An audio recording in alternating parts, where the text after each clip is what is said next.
66 teams from 30 different countries have descended on Fiji. I have no clue what to be afraid of. I'm about to find out.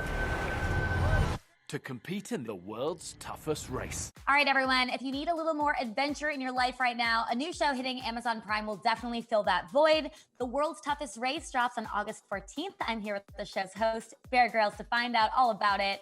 How's it going, Bear? Yeah, it's good. Yeah, nice to be with you. And yeah, thanks for your support of the World's Toughest Race. Congrats on this show. I mean, I got to watch a few of the episodes and it's so intense. What do you think is the hardest part about this race? I think just the relentless, time scale of pressure. The fact that these guys are racing non-stop for 11 days, 24 hours a day, as your little team of four, across some of the world's harshest terrains of jungles, ravines, mountains, grasslands, swamp, rivers, non-stop, old school racing compass map, having to work together under that sort of pressure when you're that sleep fatigued. Some of these teams are getting like an hour, maybe a night max, maybe every 2 days.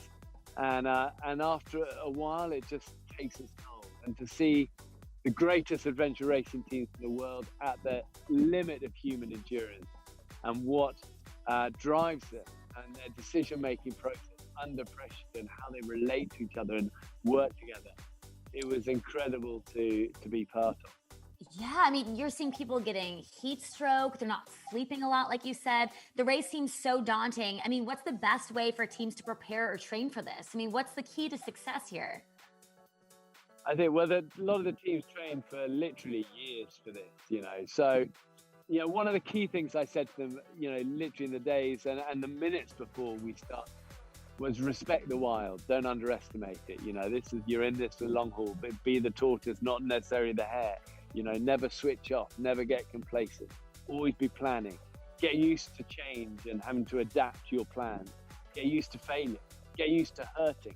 That was the other thing I said a lot of. Get used to the hurting. I saw people pouring blood out of their boots from blisters. You're going to go through pain on this.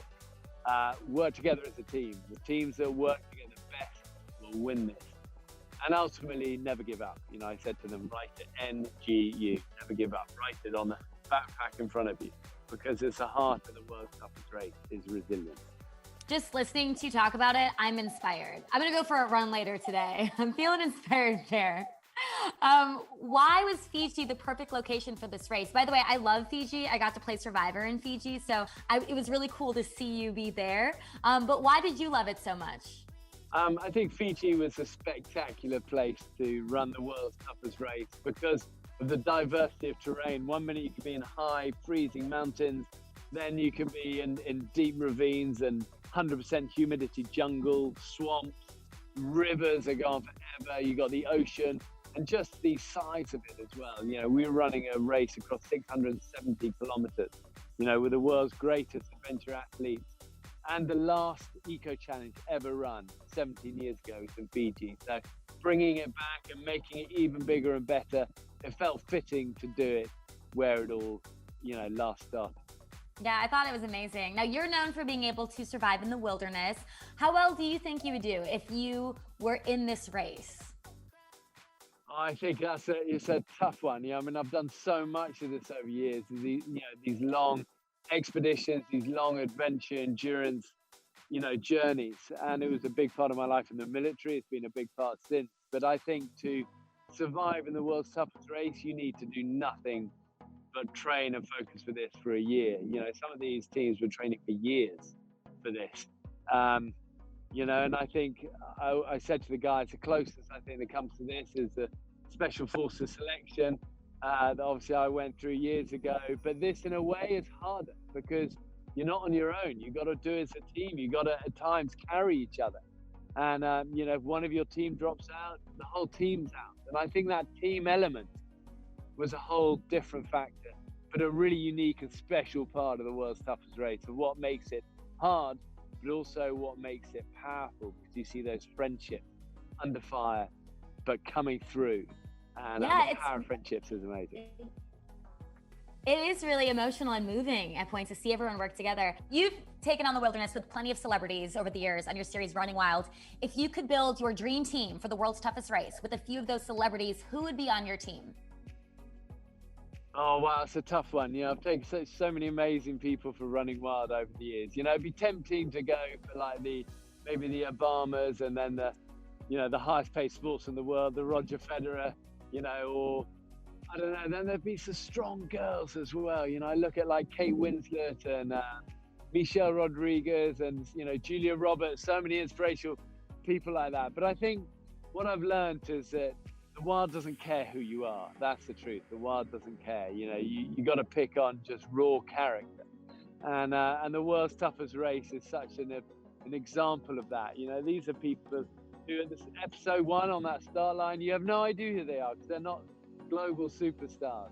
But by the end, you love them so much because of their journey and what they've been through. And, you know, you stand alongside some of these like military veterans with disabilities who are racing, or cancer survivors, or, you know, these young Indian girls who were defying so many odds and showing the world of how strong women could be in these big sort of races like this. And I would pick, in a long-winded way to answer the question, I would pick on character. I would pick Mr. Resilient. I'd pick Miss Resourceful. I'd pick Mrs. Kindness. And I'd pick Lord Never Give Up. I love it. That's a great answer to that. Last thing really quickly, I was on your Instagram when I was looking stuff up, and there was this recent rumor that Meghan Markle wanted to make Prince Harry the next Bear Grylls. You know, you put it on your Instagram. What would your advice for him be? What are the top 3 tips to being you? I think, listen, Prince Harry's a survivor already. He's an incredible guy, loved by many. And he's done it for real for so much of his life anyway. You know, his military service was incredible. I think he would make a great adventurer, and yeah, go for it.